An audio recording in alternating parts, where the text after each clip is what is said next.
Hi, cheers. Mo.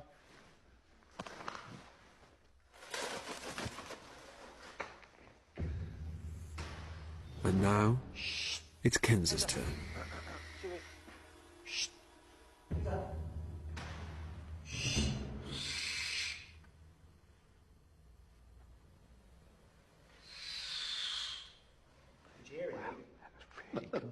No, nothing at all. Absolutely quiet.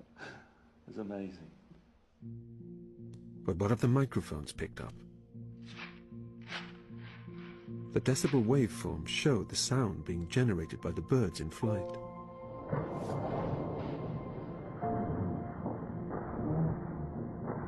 Each spike is an individual wing beat.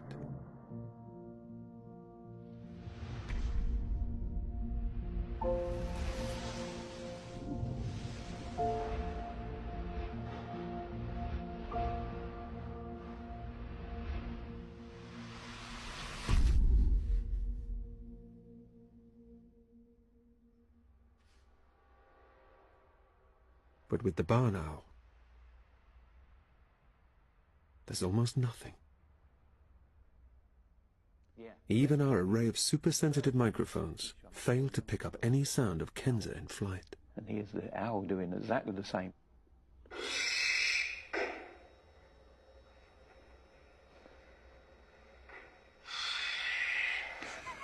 Nothing. Nothing at all. I'll play it again.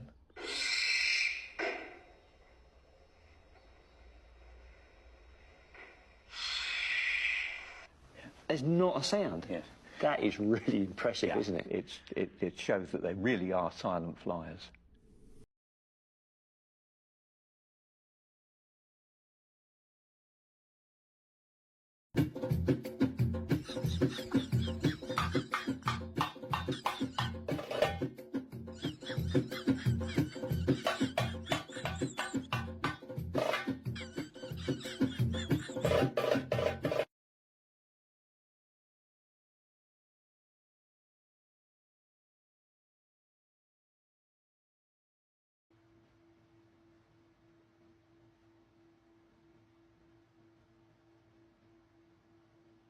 Oh yeah, I guess we do need to. Oh my god. See, I can't decide. I don't want it. I got a picture.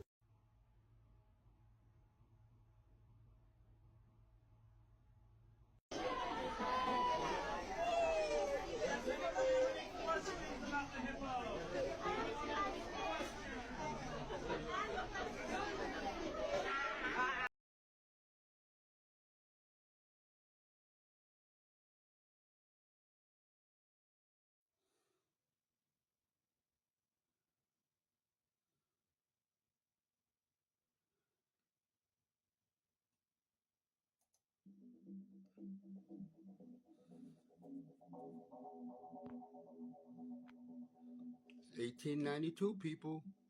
New York City, people. The Mudford people. Do you see it, people? This is 1892, people. Reset, people. Catastrophe, people. Mudford people. Do you see the water, people? How high the water is, people? The building sunk, people. This is in 1892, people. The Great Reset, people. The Great Flood, people. This is the history they don't tell you about, people. This is the history they don't tell you about, people. What happened then can happen again, people.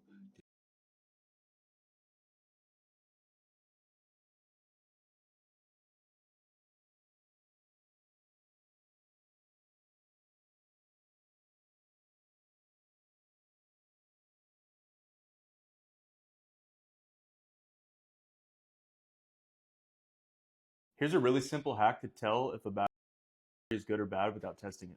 All you have to do to test it is drop it onto a hard surface. A bad battery is going to bounce on a hard surface, and a good battery is not. So this right here is a brand new battery right out of the pack, and new batteries that are unused have a gel inside that absorbs a shock when you drop them, so it doesn't bounce, such as this. A bad battery's internal structure cannot absorb the shock because the gel is used up, and it creates a recoil. So you can tell I'm dropping this brand new battery and it has very minimal bounce. Here's a AAA that I took out of my daughter's little toy vacuum. So we're going to see if it's good or bad.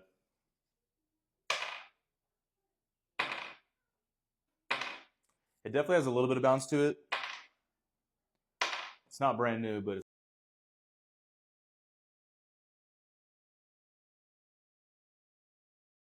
If someone in your home is struggling with poor sleep quality, consider keeping a pot of philodendron platinum. Most plants compete with us for oxygen, but philodendron platinum does the opposite. It absorbs carbon dioxide at night and releases oxygen, purifying the air and positively impacting indoor air quality. This can help you sleep better and improve your sleep quality, making it especially suitable for placement in the bedroom. It's also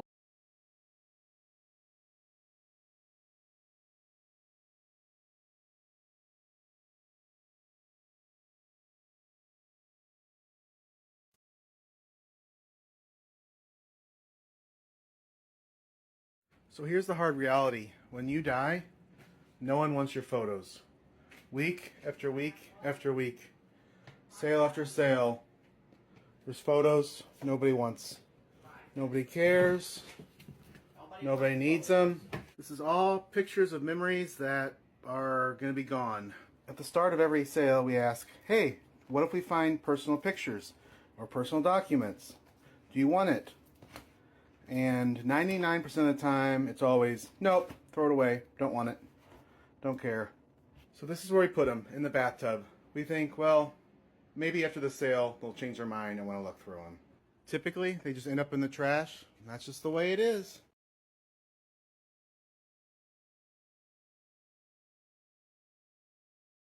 So how long does it stain the skin for? And there's lots of factors that are taken into consideration with this. So factors such as what skincare do you use, what skin type do you have you got dry skin, have you got a mustache, that type of thing.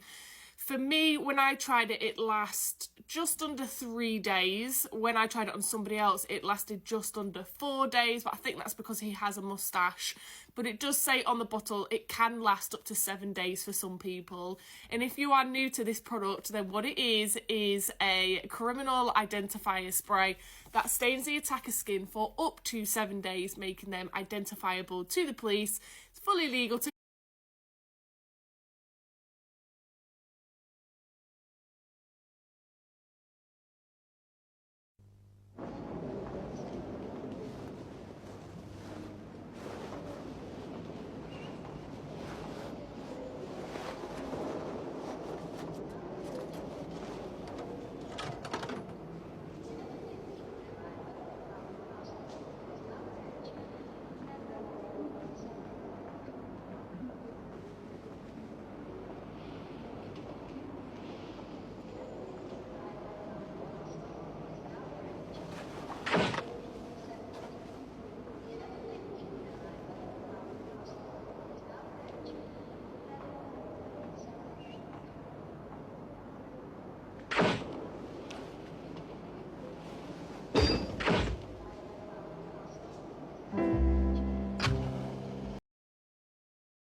Unbelievable. The inventor of the pulse firefighting gun is truly a genius. This firefighting gun uses pulse technology, utilizing compressed air to propel extinguishing agents at speeds exceeding 250 miles per hour, with a range of up to 18 yards, making it a powerful tool for rapid fire suppression. Before each shot, firefighters need to perform a lifting motion.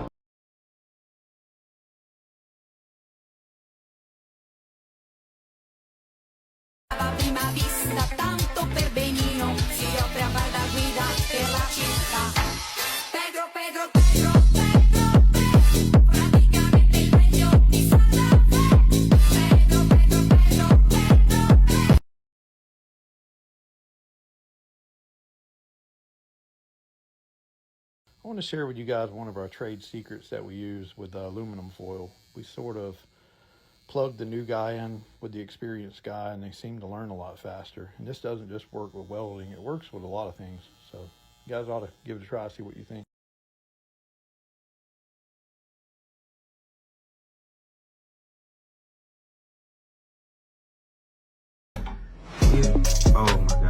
tip number 30. Now, this is a technique called fishing. Now, when you're in a maximum security prison, you got to improvise to get your stuff from one cell to another. He pretty much throws this to that cell, they grab it, they tie whatever to this line, and they pull it in.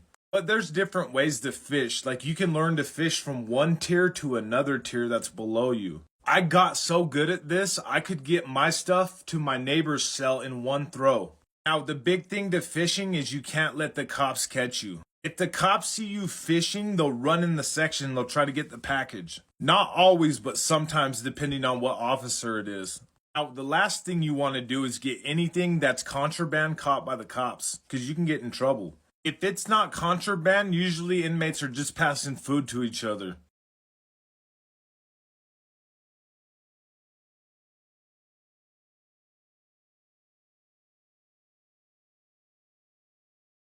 Many people are curious about how our fish toilet works, so today we will explain it to you. Fish waste is drawn into the lower intake by the impact of the water flow and the movement of the fish. It is then intercepted by a filter that captures the larger particles. And eventually, the waste settles into the filter. We simply need to open the valve to remove the fish waste.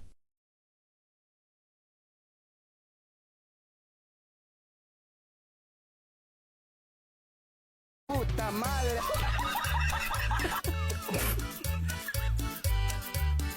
What?